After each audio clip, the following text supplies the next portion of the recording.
Welcome back to my channel, Ragamuffins. My name is Raggy, and today I am bringing you a tier list in which I'm going to be rating my favorite baby Pokemon. So if you've been sleeping under a rock for like ever and you don't know what a baby Pokemon is, it is essentially a baby form of an already existing Pokemon almost always. I believe that recently Toxel broke the mold there and was kind of just introduced congruently alongside what they evolve into, which is fine.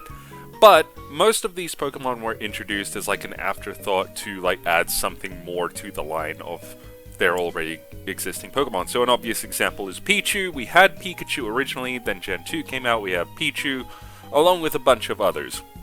Actually, I suppose you could say that the OG baby Pokemon is Togepi, but the consistent thing between all baby Pokemon is that they can't be bred, they have very low stats, and I think that's pretty much it. But, with that said, for any reason in particular, and in any order that we see them, I'm going to be rating my favorites today, and I'm going to be going into a little bit of detail as to why. So, just in order of how we see them, I'm going to be starting off, we have Pichu, and I'm going to have to say Pichu is a solid B. Pichu has been around for so long that it's kind of just like nestled its place snugly into society, into the Pokemon community. It is a lot of people's favorite Pokemon, if not, it is a lot of people's, like, main in Super Smash Bros. So, there's a lot of niches that Pichu fills, and for people who aren't too crazy about Pikachu, but they still like really cute electric Pokemon, it's not like we're lacking in that. But Pichu does fill that mold. But for me, personally, it doesn't really tick too many of my boxes, but I appreciate that Pichu is clearly liked by everyone. Then we have Cleffa, and Cleffa is probably going to be the first one on this list where I explain this, but it's going to be like a consistent issue with a lot of baby Pokemon, is that the introduction of Cleffa as a third stage in evolution, I'm going to be rating Cleffa actually as a D. The problem with Cleffa and a bunch of others is that a Pokemon can only have 2 evolutions, so there can only be 3 in a line if you don't include Mega Evolutions or Gigantamaxing or however you want it to work. And if they already have an evolved form, so in the case of Clefairy evolving into Clefable, introducing a baby Pokemon form that comes before that invalidates the possibility of giving Clefable an evolution, which, in my opinion, would probably be a lot better and a lot more interesting than just giving us Clefairy Point 2. I mean, but that's just how I feel about it. For the exact same reason, I'm going to be putting Igglybuff in the exact same vein, but as an added note, Igglybuff is probably the most uninteresting Pokemon to me. You already, like, and this is the problem with, like, another problem with some of these baby Pokemon, is that they will be a baby form based on a Pokemon that is already very baby-like. Jigglypuff isn't a baby per se, but it is literally just like a sphere with nubs for hands and feet, and like, it is objectively the exact same as Igglybuff, albeit stronger. So, again, same story. I would have preferred to see Wigglytuff have an evolved form than see them get like a baby form before all of that. But there you go.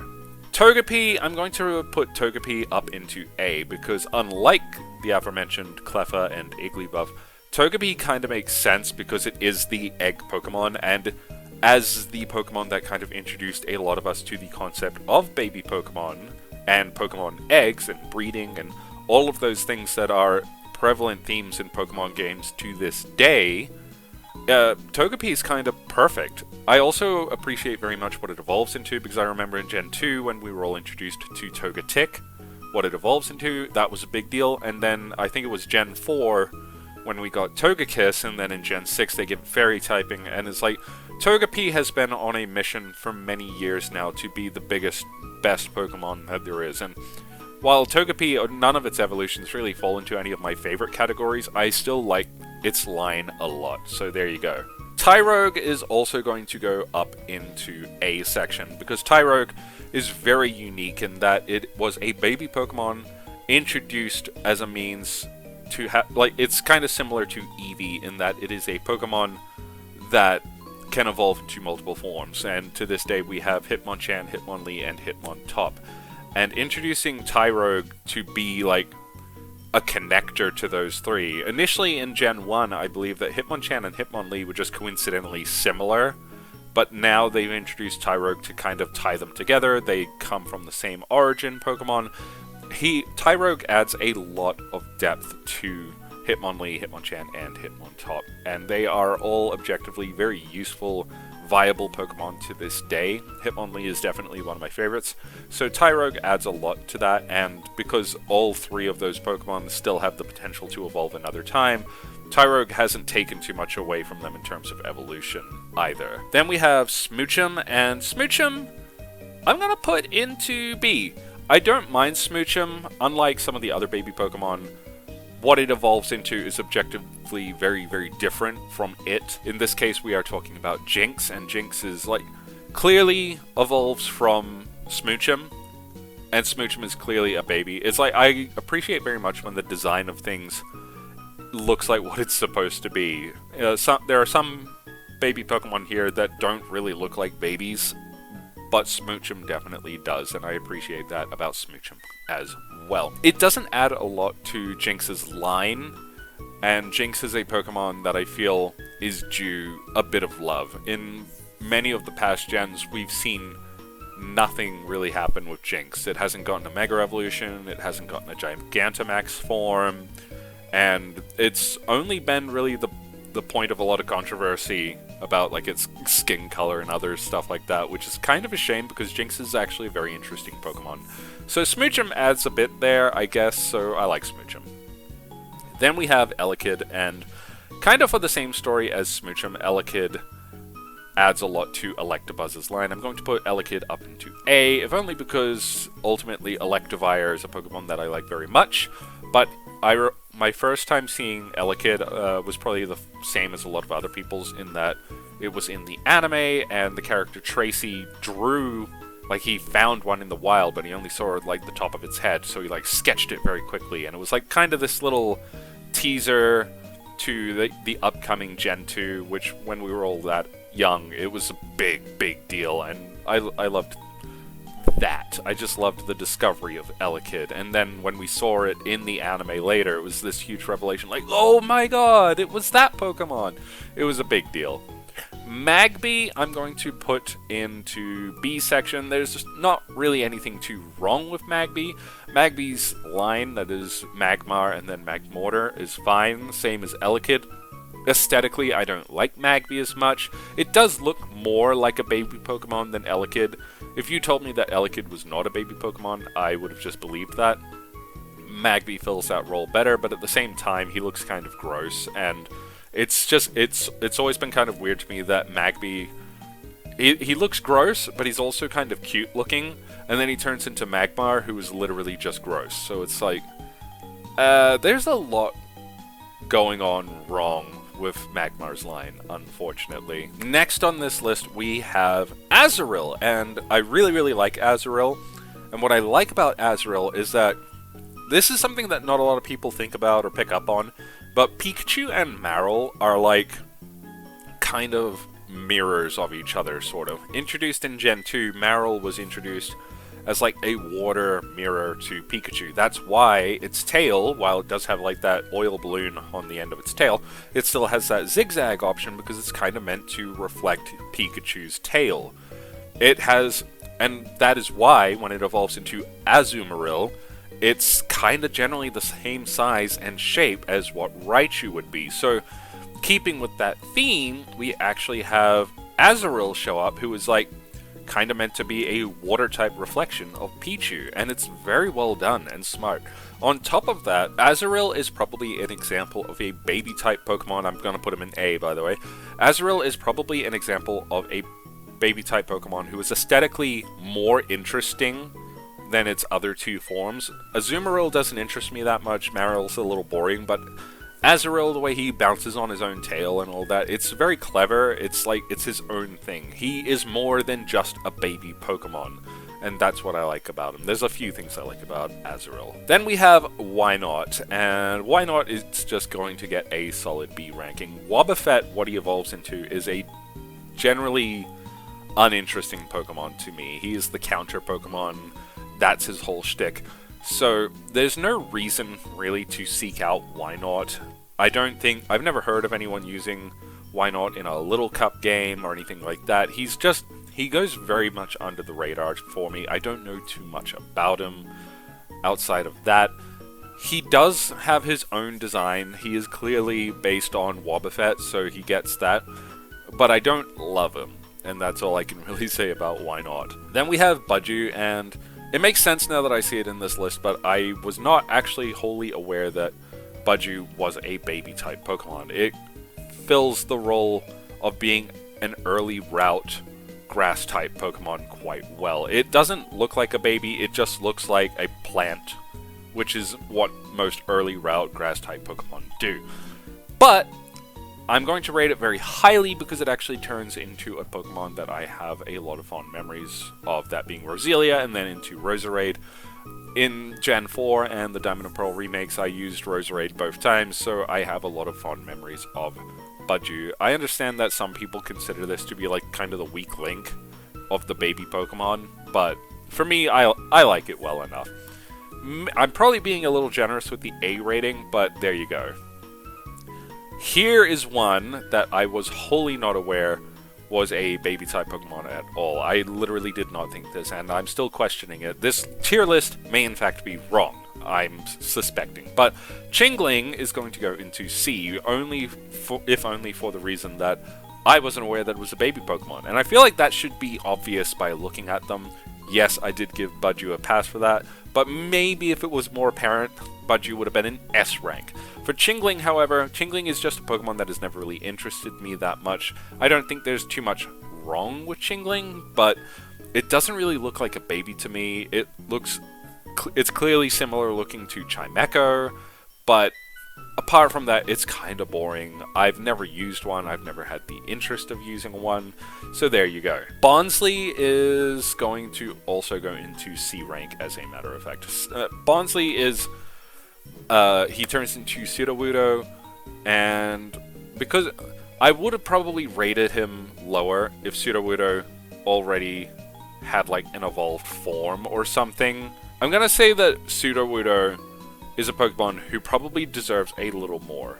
So for the fact that he still has the potential to get another evolved form is probably what's saving Bonsly from being a lower rank. If Bonsly was just like completely inhibiting him from having another evolved form, I would probably begrudge him for it. But Bonsly, otherwise, he's not really doing too much wrong, but he's never interested me that much. Mime Jr. goes all the way down to D rank. It's probably a knee-jerk reaction because most people don't like Mr. Mime. I'm in that group, unfortunately. It's an interesting thing, too, that I know that a lot of people have, like, they're sticklers, but some people have, like, an issue with the fact that Mr. Mime's name is Mr. Mime, because in order to say his name, which he does, he says human English words, which Pokemon aren't supposed to do, but he says the words Mr. and Mime, which are like, okay. But then we get Mime Jr., who adds another layer to that by introducing the human word Junior. It's a weird dynamic. It's just like, if you asked me to pinpoint a baby Pokemon that was added as an afterthought, 100% Mime Jr. The fact, like, they are trying to hammer it being a baby Pokemon over your head, by calling it Junior is stupid. I would prefer it much more if it could just be its own unique Pokemon, but it can't, and I hate it for that reason. Happiny.